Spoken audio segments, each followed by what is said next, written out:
Students, in our today's class, we are going to discuss parallelograms. So, parallelograms is a part of a polygon. So, we are given some different types of your parallelograms are here. Okay, so you can see here actually these are the first of all, this is a part of what your spatial quadrilaterals. Okay, actually the parallelograms first of all it is a part of polygon.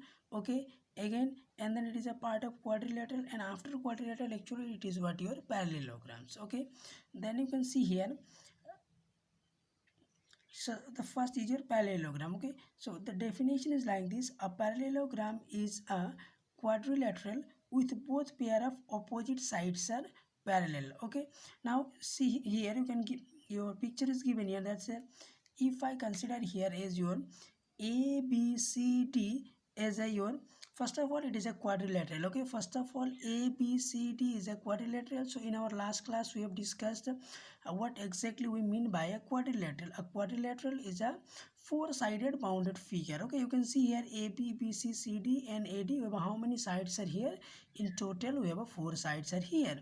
Okay, now as it is a four-sided figure, that means first of all it is a quadrilateral, and if I call this four-sided figure a parallelogram, then what property must hold this parallelogram? See, is a quadrilateral with both pairs of opposite sides are parallel. Okay, now opposite sides you see here, AB is opposite to what here? CD. In the same way AD is opposite to what your CB, or you can say BC. Okay, so in any quadrilateral, if opposite sides are actually parallel, then you can say this given quadrilateral is what your a parallelogram. Okay, and again you can see here this parallelogram ABCD, where AB is parallel to DC. Okay, you can see here this AB line is parallel to DC, and again this AD line is parallel to BC. Now I think you have studied about when two lines are called parallel. Now see, when two lines are called parallel. Okay, now say example, see if I have drawn a line here. Okay, this is our line.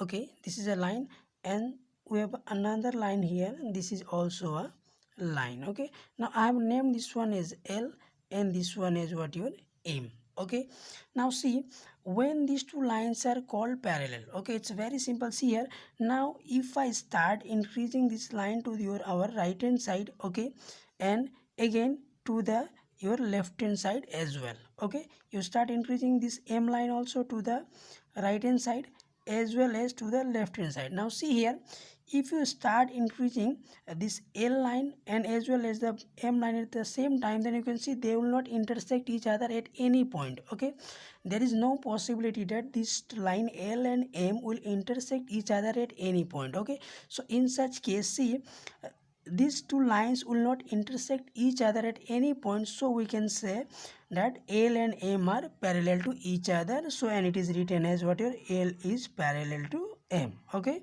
so this is what our concept of what your parallels. Okay, in the same way you can see here, this I have drawn a parallelogram here. In the definition itself, we were said that in a parallelogram opposite sides are actually parallel. Okay, now opposite sides are parallel means what?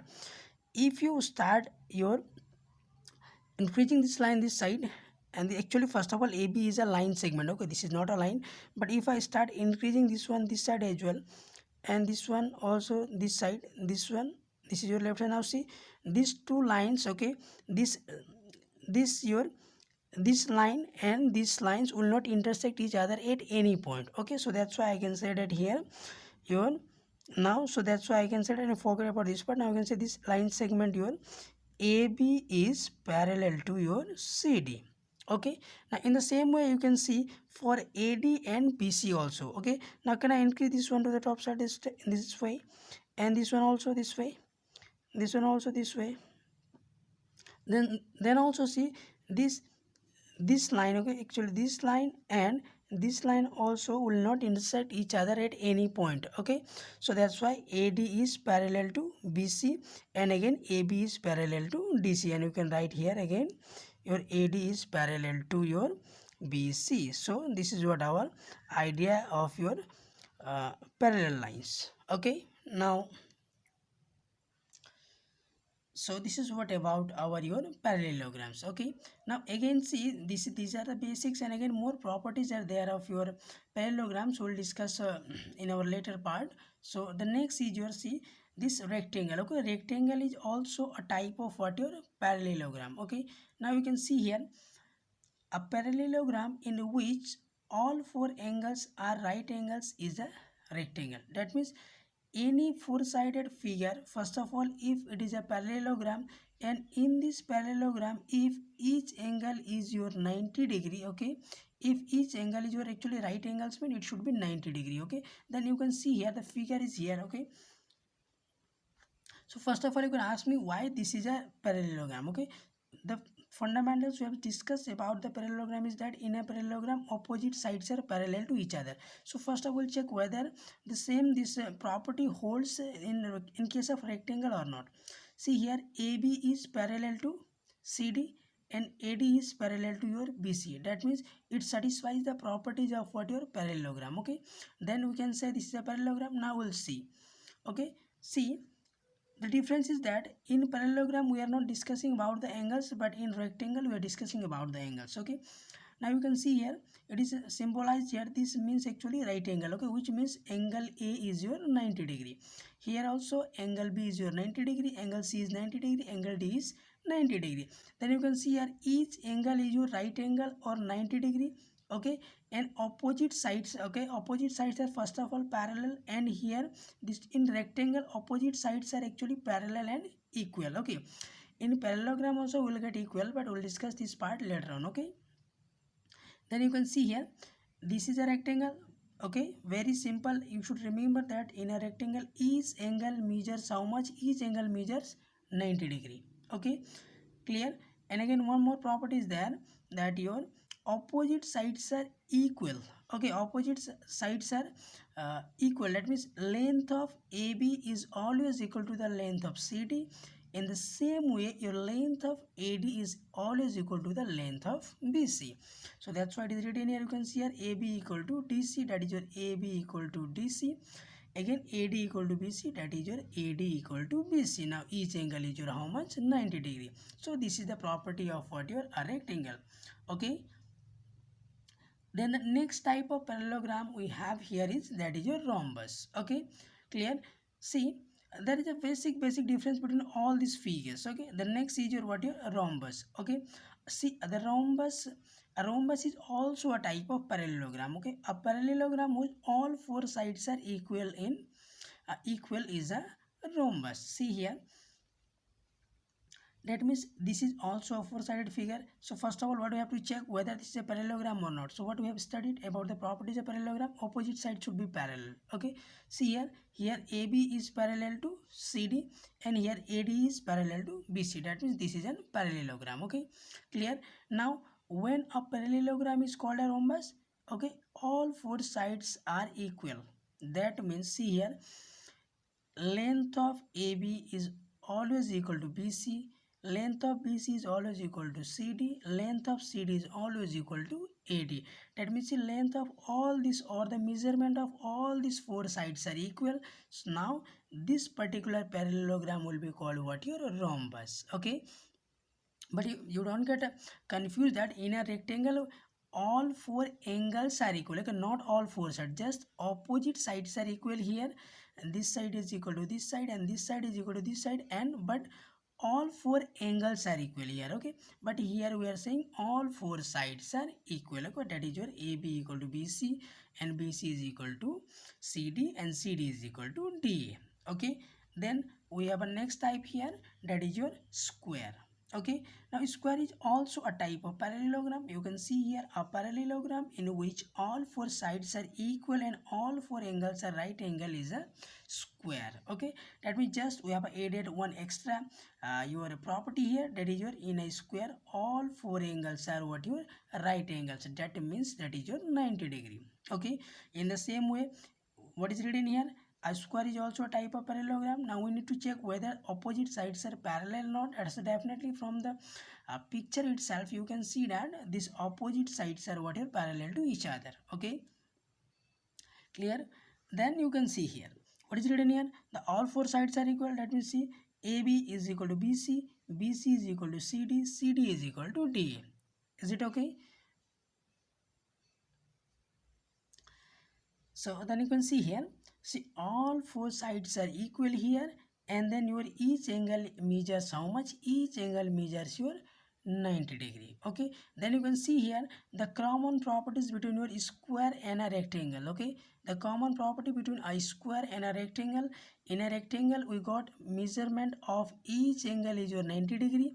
Okay, and here also each angle is your 90 degree. Then what is the difference? The difference is that in a rectangle just opposite sides are equal, but in a square your all four sides are equal. Okay, then we have another four. Okay, these are actually, all these are your actually part of what your parallelograms. Now we have another types of what your polygons, that is your you can see here, that is your trapezium. Okay, clear? Now see, a trapezium is not a your parallelogram. Okay, it is just a four-sided figure, which means it is a quadrilateral. Okay, so because why, see here, if this particular figure would be called your parallelogram, then what must it have? It must has what your, the opposite side should be parallel. Okay, from if you picture itself you can see here AB is parallel to CD, one pair is satisfied, but this another pair is not satisfied, because if you start increasing somewhere, these two line will meet at a certain point. Okay, so that's why this is not a your parallelogram, this is a quadrilateral. Why this is a quadrilateral? Because it is bounded by the four side or a closed region. Okay, by how much? This closed region is made by your four sides. Okay, then you can see here a quadrilateral with exactly one pair of parallel sides is a trapezium. So you can see here only one pair of parallel sides are parallel here, which AB is parallel to your DC. Okay, here AD is not parallel to BC, so that's why this is a what, a trapezium. That means this is a four-sided figure, this is a trapezium. And why this is not a parallelogram? Because AD is not parallel to BC. We know by the definition of a parallelogram is that in a parallelogram two pair of your sides should be parallel. Okay, that means your opposite side should be parallel, but here we are getting one pair only. So this is what your, this is the extra type of your quadrilateral. This is called what, your trapezium. Okay, so we'll discuss detail about all these different shapes we have discussed. So this is just we are giving an overview of your different shapes. Okay, then you can see here the next is your isosceles trapezium. Okay, now I think you know we have discussed your isosceles triangles. So what was the definition of isosceles triangles? In any triangle, if one pair of sides are equal, okay, one pair of sides are equal, then this is called what, your isosceles. That means isosceles means what, one pair should be equal. Now we are going to discuss about such a trapezium where one pair of your sides are equal. Okay, then you can see here a trapezium in which two non-parallel sides are equal, each pair of base angles are equal. Okay, so these are some extra properties of isosceles triangles. Again, this isosceles triangles, okay, this, sorry, isosceles trapezium is a part of trapezium. Okay, that means this is also not a parallelogram. Then from the picture you can see here, that is our isosceles trapezium. So what is written here? Non-parallel sides. From picture itself you can see here DC is parallel to AB. Okay, that means these parallel sides cannot be equal. What they are saying is that non-parallel sides are equal. Okay,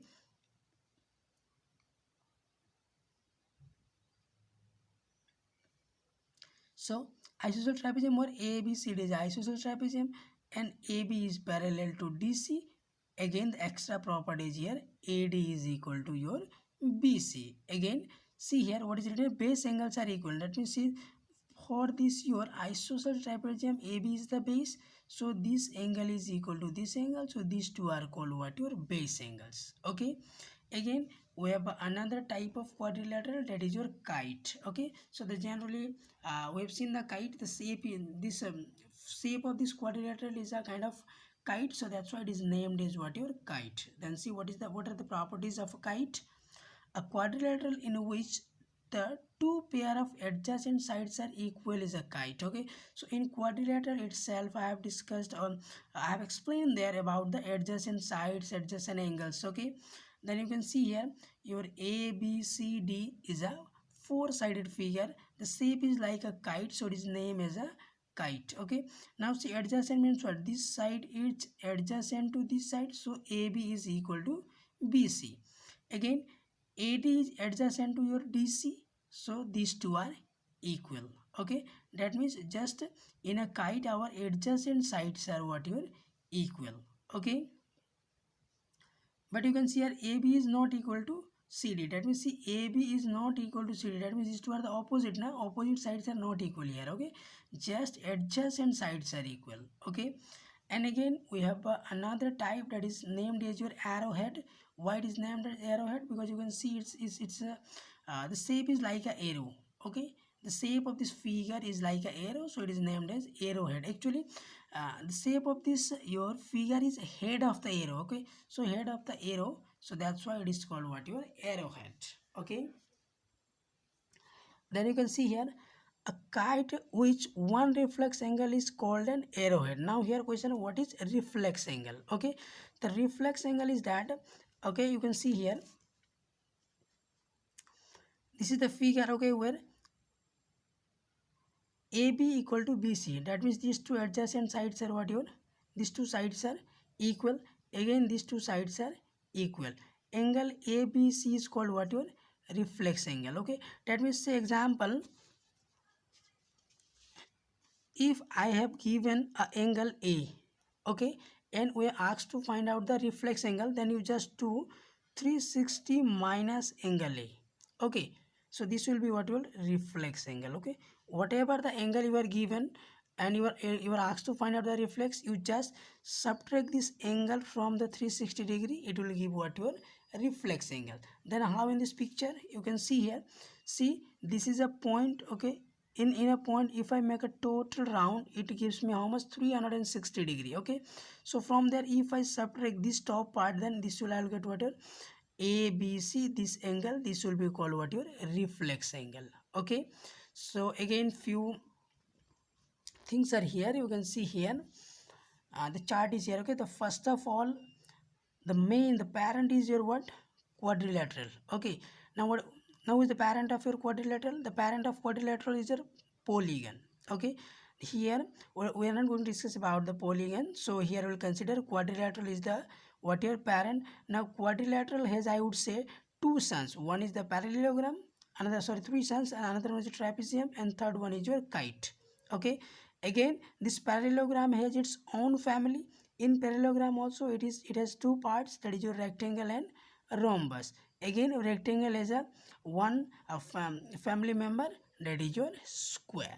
Okay, then we have another type is your kite. The another type is your, again the same type is your arrowhead.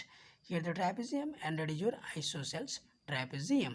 Okay, now you can see here the properties of a parallelogram. Okay, now we are proceeding to discuss in detail about the your properties of parallelogram. But first of all, we'll learn how to draw a parallelogram. Okay, the first point is given here. Draw any two intersecting lines OA and OB. See, we have drawn here OA and OB.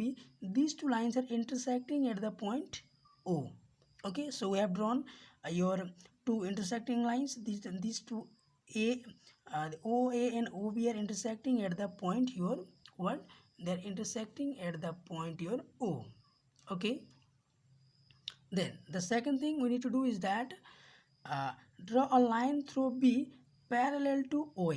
That means from this point I have to draw a line in such a way that which is parallel to your OA. Okay, so you can see here this is done here. This we have drawn here BC line which is parallel to your OA. That means the definition itself says that in a parallelogram opposite sides are parallel. Now opposite of OA is your BC. Now I have drawn these two are parallel. The next I have to draw a parallel line which is parallel to your OB. So in the same way, taking C as a point, from there I have drawn another parallel line which is parallel to OB. Now from here the picture itself I can see that OA is parallel to BC and OB is parallel to your AC. Now this is how we have formed a parallelogram. Okay, so using this idea you can draw different types of your parallelograms, okay, different types of parallelograms, and you can check all the properties. Okay, so next we'll see here that just I have said you were asked to draw different types of your different types, or not the different types actually. You take the your measurement of sides are different, and you draw some, say example it is given 1 2 3, and there after drawing the parallel lines you check, you measure the lines, you will, what you will get there is opposite sides of a parallelogram are equal. Okay, but in definition we have discussed, or we came to know about that the opposite sides are parallel only. But if you start experimenting by drawing your different parallelograms, then you would conclude that your opposite sides of a parallelogram are equal as well. Okay, that means opposite sides of a parallelogram are not only parallel, they are also equal. Okay, so these are left to you as a homework. You can try it at your home. Okay, so we have another property here. In the same way, this property is regarding your angles. Okay, what is written here? Opposite angles of a parallelogram are equal. Okay, now which are the opposite angles? You can see here this ABCD is a parallelogram. Angle A is opposite to angle C, and angle B is opposite to angle D. That means if by drawing your different parallelograms, if you start experimenting, you would come to the conclusion that your opposite angles are always equal. That means angle A is equal to angle C, and angle B is equal to angle D. It's very simple. You can try it at your home. Okay, then so this is our another property we have discussed. Okay, because in the definition we are given that the opposite sides are your parallel only, but after experimentation, or by after performing the experiment, we come to the conclusion that actually they are not parallel, they are also your equal. Okay, opposite sides are, okay, so we're talking about the opposite sides. And we come to the about the second conclusion, that is your opposite angles of a parallelogram are equal as well. Okay, that means we come to the conclusion about, this is conclusion about your sides, this is conclusion about your angles. Okay, so at the end, see what are the properties that we have discussed is that, okay, one more property is here. The diagonals of a parallelogram bisect one another. So that we'll discuss this whole in this about this whole section in a proof. Okay, I will explain out there, and now you'll see the summary. So what are the properties of a parallelogram? So these are the three properties we got here. The first one is each diagonal divides it into two congruent triangles. Okay, I'll explain this property in detail in our next class. The second is the opposite sides and angles of a parallelogram are equal, just we have discussed. And the third one is your the diagonal of a parallelogram bisect each other. Okay, this one also just I have said there, but I'll give you proof in our next class. So this is what for our today's class, and you just try to go through all these your experimentations and try to find out your own conclusions. Okay, and if you have any doubts or any queries, then do let us know. So this is what for our today's class, and thank you.